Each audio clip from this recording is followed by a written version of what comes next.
The fall of General Kael. The chamber of the Galactic Council was silent when the news arrived. Not the dignified hush of diplomacy, but the heavy silence of disbelief. Hollow screens flickered above the domed ceiling, displaying the Empire's official broadcast. General Kael of humanity has been tried and executed for crimes against galactic stability. The Empire's herald read the words with an oily confidence, as if daring anyone to challenge the verdict. Across the chamber, dozens of alien delegates exchanged glances, their expressions ranging from cautious approval to unease. Humanity's representative, a slender man named Darian Holt, sat motionless, his knuckles white as he gripped the edge of his seat. When the screen shifted to show the body, bound, bruised, discarded like refuse, the chamber stirred in horrified murmurs. The execution had not been clinical. It had been designed for spectacle, humiliation, and fear. A voice rose from the council floor, sharp and dismissive. A tragic end. But the humans will accept this. They always accept what they cannot fight. Others nodded. To the elder races of the galaxy, humanity was still young, brash, daring, but ultimately fragile. General Kael had been their anomaly, a strategist of rare brilliance who had carved victories against odds no sane commander would attempt. His death, the Empire believed, would snuff out the last ember of defiance. They were wrong. On the outskirts of Seoul, in the great memorial hall of New Geneva, a casket lay draped in the banners of Earth. Soldiers, civilians, and alien sympathizers gathered, heads bowed as the air trembled with restrained grief. At the front stood a woman, her posture so composed it was almost unnatural. Aria Kael. Her dark hair was bound tightly at the back of her head, her face pale and unreadable. Some expected tears, a collapse, a widow's public despair. But Aria gave them nothing. Her silence was sharper than any cry. The body had been returned to her in pieces. The Empire thought cruelty would break her. Instead, it tempered something harder than steel. She placed her hand upon the casket, whispering so softly that only those nearest could hear. "They think they killed you. They only forged me." The soldiers who heard the words shifted, unease and unmingling in their eyes. They had followed Kael into hopeless battles and survived by his genius. Now, they looked at his widow and sensed, without knowing why, that she was not done with the war. That evening, Aria retreated to her quarters. Alone, she stood before a wall of hollow projections.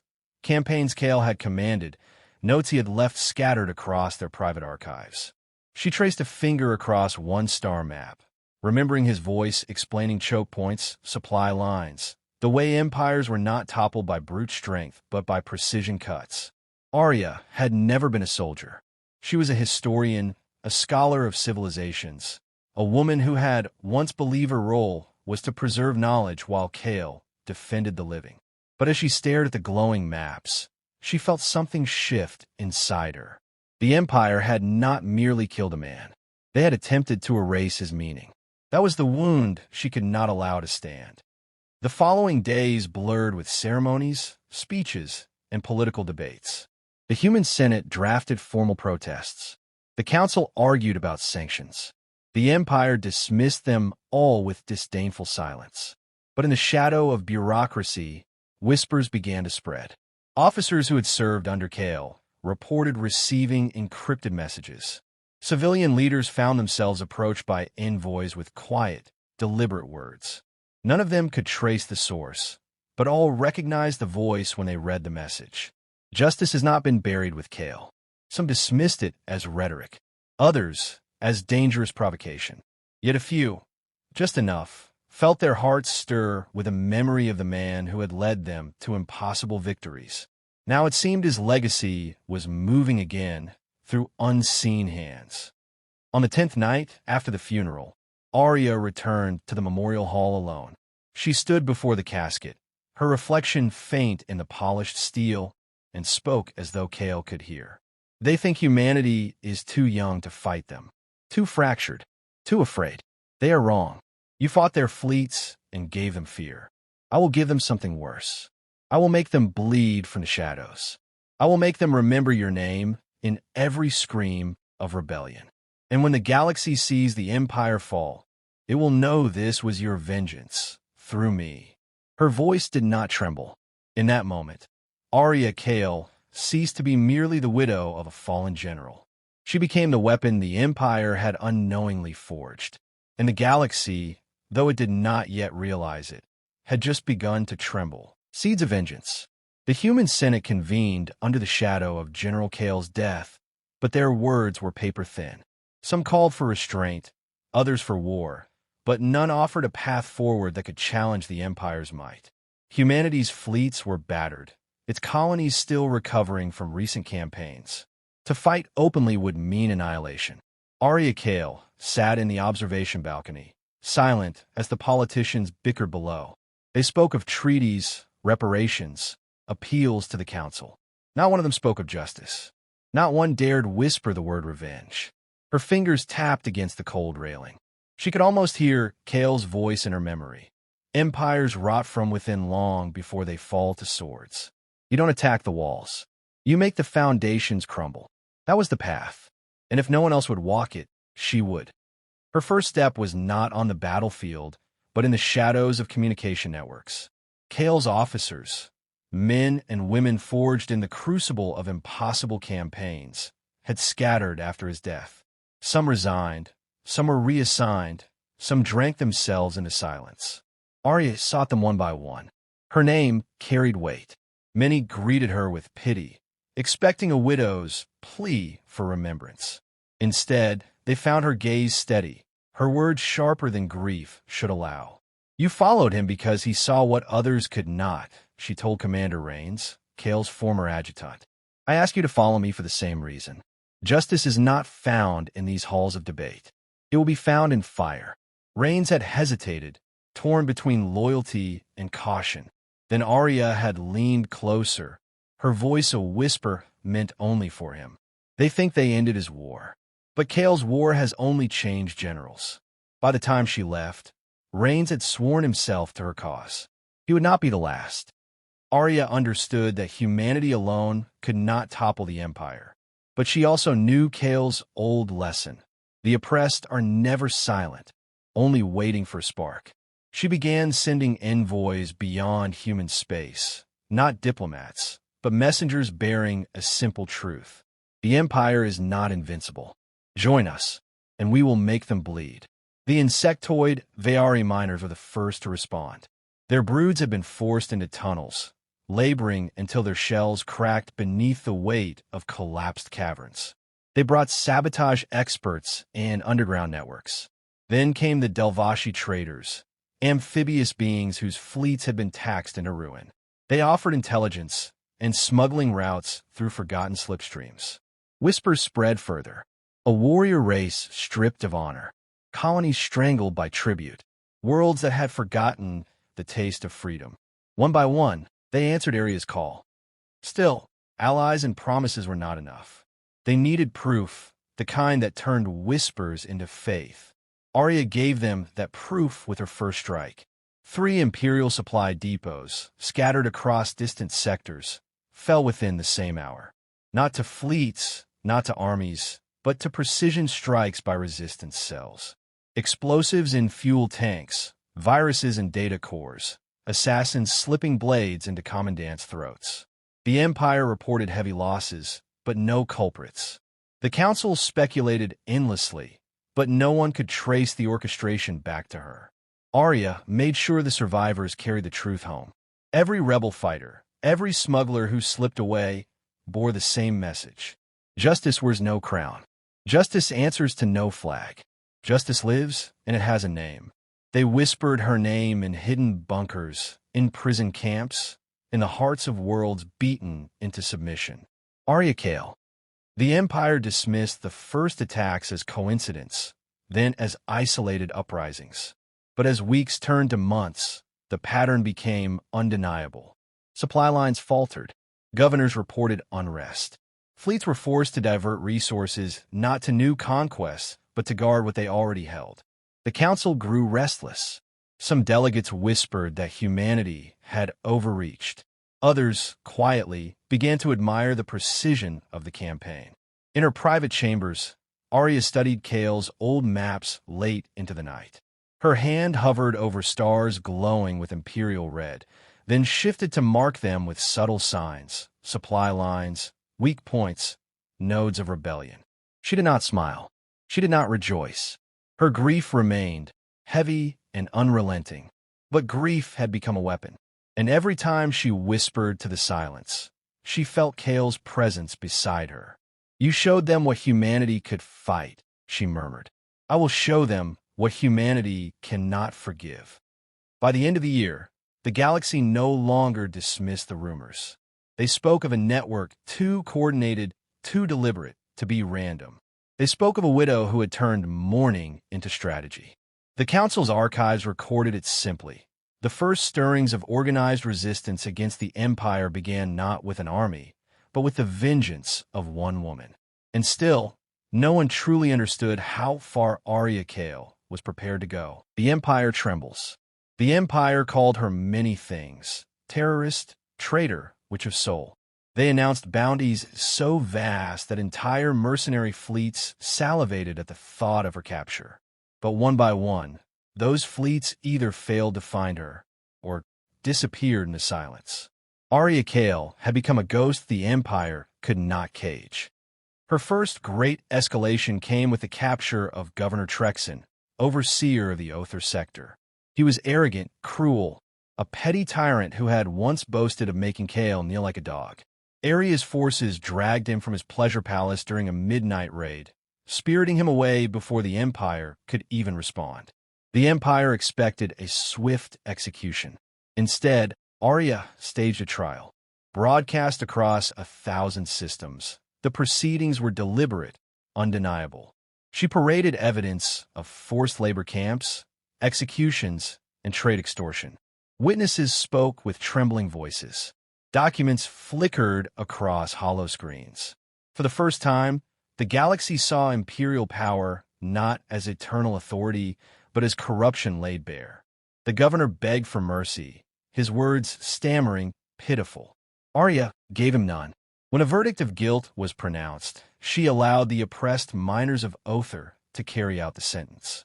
The broadcast ended with his final scream, raw, terrified, human in its weakness.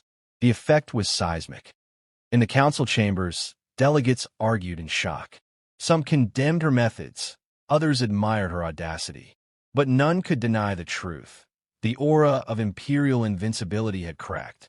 One elder delegate whispered a phrase that was carried into the records: "The general fought wars. His widow fights civilizations." Aria's campaign spread like wildfire. No longer content with single strikes, she orchestrated a wave of coordinated uprisings. 5 sectors erupted in rebellion within the same week. Hyperlane gates malfunctioned from sabotage, stranding fleets. Governors awoke to find their palaces aflame. Propaganda broadcasts played across occupied worlds, urging the oppressed to rise.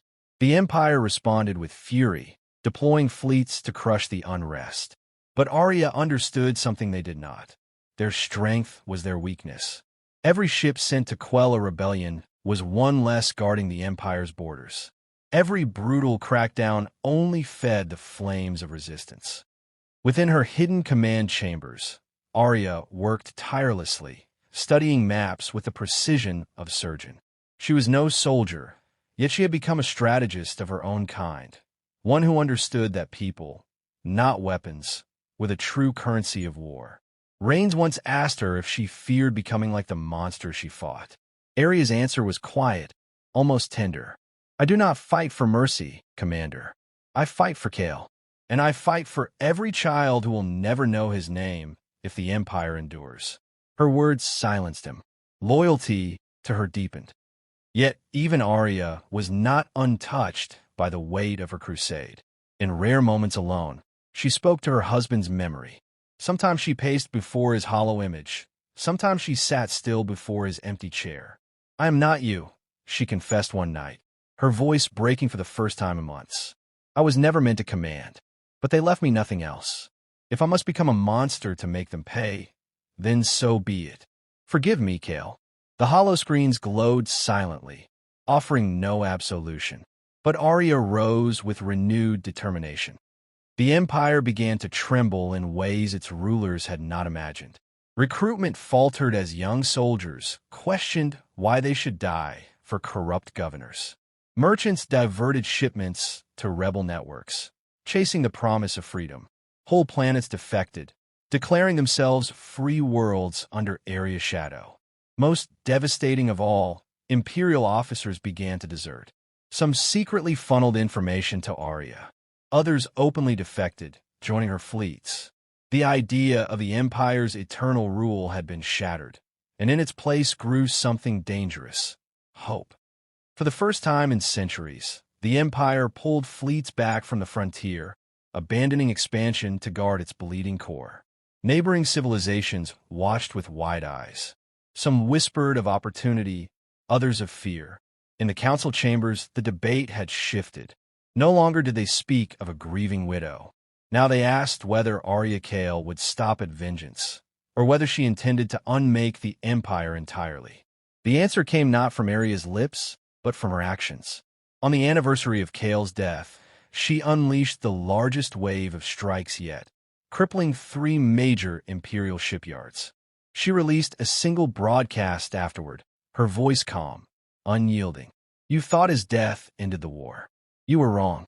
His war lives through me, and through every world you've broken. You will not outlast us."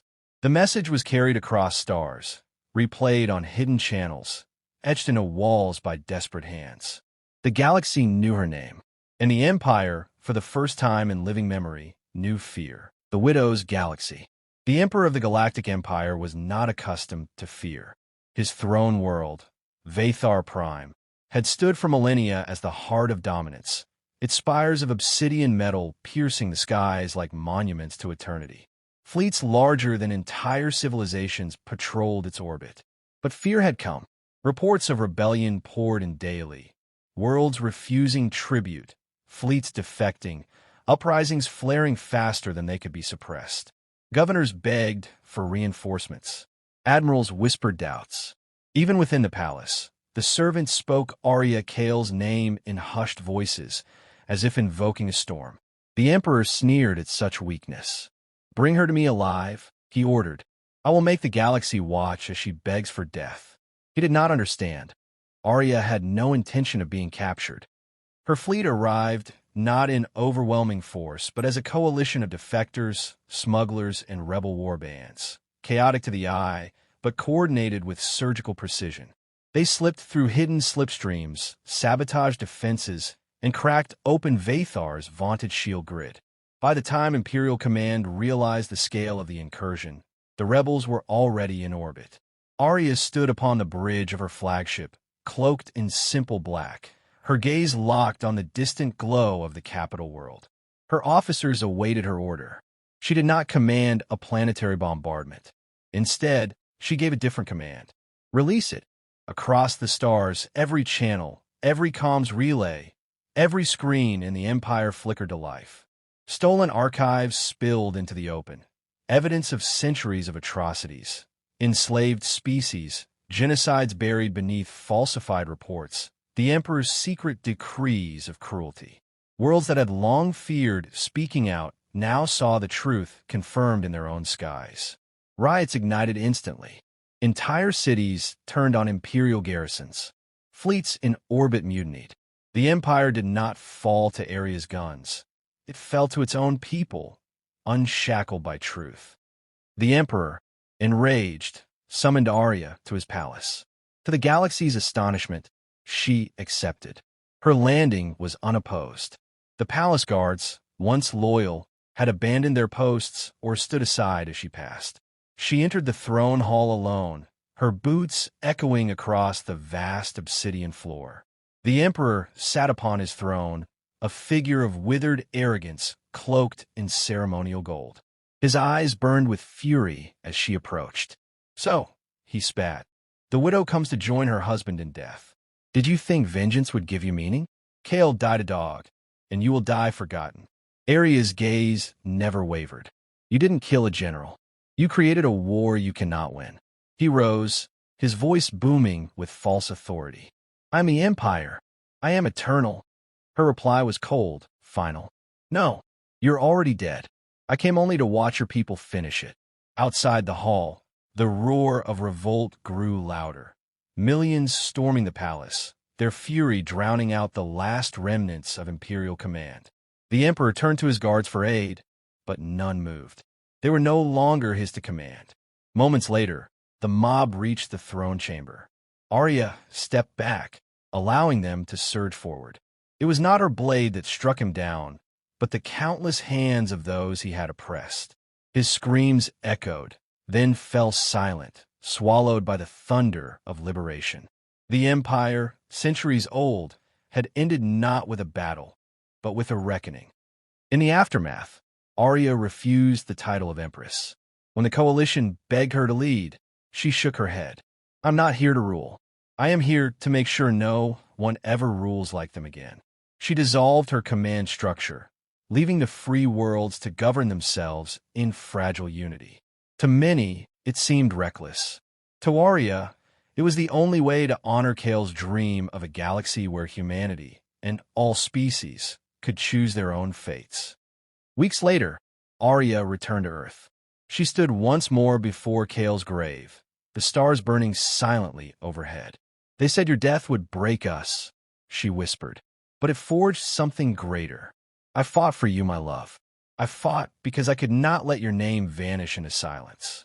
Now the galaxy will remember us both, not as rulers, but as the spark that set it free. Her voice caught just once before she straightened. There were no tears, only resolve. As she turned to leave, an aide asked quietly, "What will history call this age?"